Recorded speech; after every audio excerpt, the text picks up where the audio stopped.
A man who admitted to playing a role in a double murder learns his punishment. But he said it for himself. He didn't say it for us. What he had to say to the family. Friends are coming together to help a Jessamine County family who lost their home to a fire this week.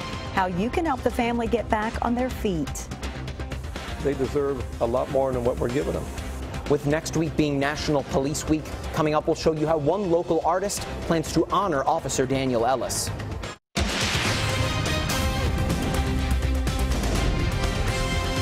This is WKYT News at 5:30. Good evening to you. He says he's sorry, but a Madison County family says his apology means nothing. Today, a man who admitted to playing a role in the double murder of a Richmond couple in 2010 learned his sentence. Daniel Keith accepted a plea deal last month, pleading guilty to several charges, including kidnapping and murder for the deaths of Sansere Warford and Charles Walker. Hillary Thornton is talking to the victim's family in our top story at 5:30. Family members of the victims, Sansere Warford and Charles Walker, filling the first two rows as the man who told police he was hired to kill their loved one learned his punishment. The fact that we now had contract kidnappings and some summary executions introduced a level of horror that this county had never experienced. Prosecutors calling the nature of the offenses horrific. Accusations Daniel Keith about a month ago accepted responsibility for in a plea agreement, pleading guilty to numerous charges, including 2 counts each of murder and kidnapping.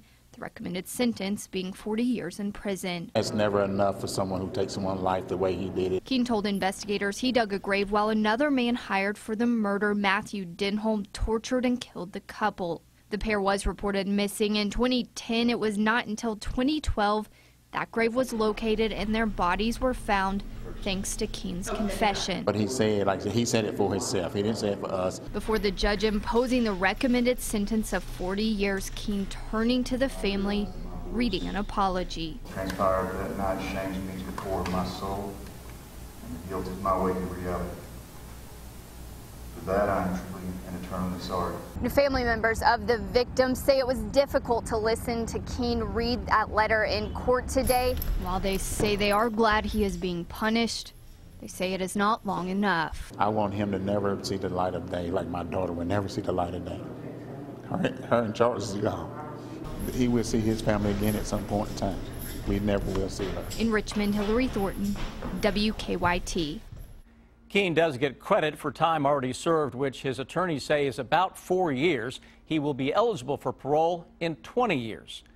A triple murder case in Boyle County is not going to trial just yet. Kenneth Keith is accused of killing Michael and Angela Hawkins-Smith and Daniel Smith at a Danville pawn shop 2.5 years ago. Today, Keith's attorneys told the court they plan to come back in a month to ask to move the trial out of Danville. The next court date is scheduled for June 7th.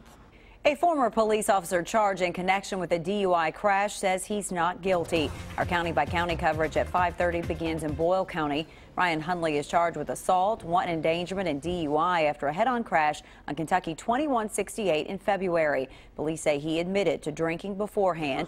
He resigned from the Danville Police Department in March. His attorney entered the not guilty plea for him today. A judge set a hearing for July 5th. And in Jessamine County, friends are rallying around a family whose home was destroyed by a fire Monday morning. The fire happened on Woods Road near Nicholasville. Investigators believe someone set the house on fire, but no one has been arrested. Friends tell us one of the family's daughters is a member of their 4-H group, and they're collecting gift cards and money to help the family get back on their feet. It's very heartbreaking. I couldn't imagine going through it, and knowing that Janaea is, well, one of our family members is going through it. It hurts. Like, we're all praying for her and her family. Donations can be dropped off at the Jessamine County Extension Office on Park Drive in Nicholasville. New tonight, a judge has dismissed part of a lawsuit against the woman at the center of the University of Louisville basketball team sex scandal. Katina Powell, who wrote the book Breaking Cardinal Rules, and others involved the book's publishing were being sued by a group of students. The students claim the book diminished the value of their U of L education. The judge dismissed that case, saying Kentucky law does not recognize their claim. A group of 6 women who say they were defamed by their inclusion in the book is also suing Powell. That case has not been dismissed.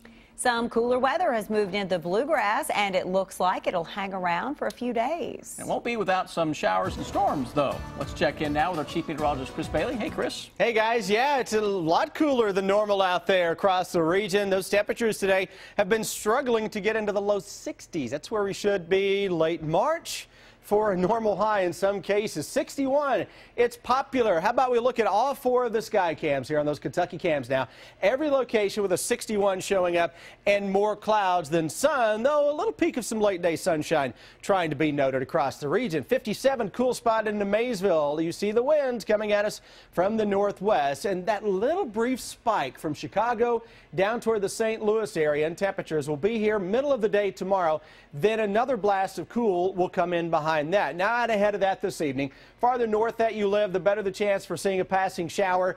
Very light stuff that is out there. Far cry from what we had yesterday and a far cry from what I expect to come our way tomorrow. So again, light shower temperatures into the 50s this evening. Cold front that is on top of the Great Lakes. That will have some small hail producing showers and storms with it as it slides to the southeast into our region as we go into the afternoon tomorrow. I'll come back in just a few minutes and time that front into central and eastern Kentucky, and also take that look into the all-important Kentucky Derby weekend forecast, guys. Thank you, Chris. Crews in eastern Kentucky still cleaning up the mess from this weekend's storms. In Floyd County, mudslides have been blocking roads for days. Crews were in the David community today clearing roads. They say several people could not reach home because of the mudslides. They said the slide had the road blocked, which there were about 4 feet of mud in the road. So again, we worked about 11:30 last night on it to get it where they could get out. There's approximately 15 houses that was blocked. There was also a mudslide in the Drift community of Floyd County, which caused a trailer to move. No one was injured. Just ahead of National Police Week, a Bourbon County artist is honoring a fallen Richmond police officer. Officer Daniel Ellis died in November after he was shot and killed during a robbery investigation. Next week, Officer Ellis's name will be added to the National Law Enforcement Memorial in Washington, D.C. New at 5:30, Mike Linden shows us that how his name has also been added to a plaque here in central Kentucky. It's been several months since Richmond police officer Daniel Ellis was killed on duty. By no means does that mean people have forgotten about him. We don't give the police department enough support. They're risking their lives all the time. When something like this happened, it really hits home a lot. Chuck Freisinger designs signs and plaques with lasers for a living. He says he was surprised when Officer Ellis's wife, Katie, called him. She contacted me, and from there, I developed this plaque. Along with officers from the Richmond Police Department, Freisinger's plaque is heading to Washington, D.C. on Friday for National Police Week. Until then, the plaque is on display at Entwine in the Fayette Mall. He contacted a mutual friend knowing that Entwine is locally owned here in the mall and was wanting some place to display it. Carpenter says while she knows the plaque will only be here for a couple of days, she's still proud to display it in her storefront. And while she hasn't had the opportunity to meet Katie Ellis, she says that she's looking forward to that later in the week before the plaque leaves for Washington, D.C. Like so many other people, we followed along with the story and the tragedy of Officer Ellis and his death and how it's affected his family and the community, and we were honored for it to be here at Entwine. Freisinger says donating the plaque to the Ellises is the least he could do for the man he says is a hero. They're our protectors. They deserve a lot more than what we're giving them. In Bourbon County, Mike Linden, WKYT. Well, according to the Richmond Police Department leaders, they say state police troopers and Madison County Sheriff's deputies will help fill in for the Richmond Police Department officers that will be heading to D.C. An iconic part of Rupp Arena history is about to come down from the rafters. This Sunday, Big Bertha will be used for the last time at the UK commencement ceremony. The 40-year-old sound system will soon be history. Our good question is from Terry. He's asking what's going to happen to Big Bertha after it comes down on May 8th. Big Bertha is, well, big, weighing in at 12,000 pounds, and it's been there from the beginning, first used in October of 1976. For some answers, I reached out to Carl Hall of the Lexington Center. He says on Monday, May 9th, Big Bertha will be lowered to the floor, at which time the arena staff will have a celebration and a group photo taken. The arena will be closed for renovation from June 10th to October 10th for structural and tech upgrades. Big Bertha is being replaced with a center-hung video screen. New speaker clusters will be added in various areas around the video system, which should improve the sound quality. Now, as for what happens to Big Bertha, the folks at the Lexington Center plan to keep a part of it for possible display and historical reasons. The rest of it may be sold off to interested companies. Love it or loathe it, Big Bertha has been a big part of Rupp Arena history and all that basketball. Both Democratic presidential candidates are focusing on Kentucky, even though Indiana's primary is tonight. And Kentucky State Auditor is looking over the finances at the Kentucky Horse Park. Bill Bryant has the details in the bottom line. Good evening. You may be wondering why the Democratic presidential candidates seem to be emphasizing Kentucky all of a sudden, even on a day when voters are going to the polls in Indiana. The Clinton and Sanders campaigns have seemed to be zeroed in on the bluegrass state. With Kentucky's Democratic primary 2 weeks from today, Hillary Clinton hopes to repeat some history since she won a convincing primary victory here in 2008 over then Senator Barack Obama. That year, she was slightly behind Obama when Kentucky voted, and she, of course, eventually lost. This year, Clinton has about 90% of the delegates she would need to secure the Democratic nomination.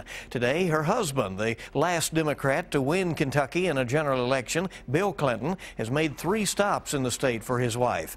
Bernie Sanders knows his opportunities for upsets are few, so he is hoping to pull one off tonight in Indiana, and a win in Kentucky could build momentum for the finish. Today could be the day that Donald Trump becomes the almost certain Republican nominee with the primary in Indiana. Trump has again referred to Ted Cruz as Lying Ted in campaign stops, and Cruz today called Trump a pathological liar and went on to say that Trump doesn't know the difference in truth and lies.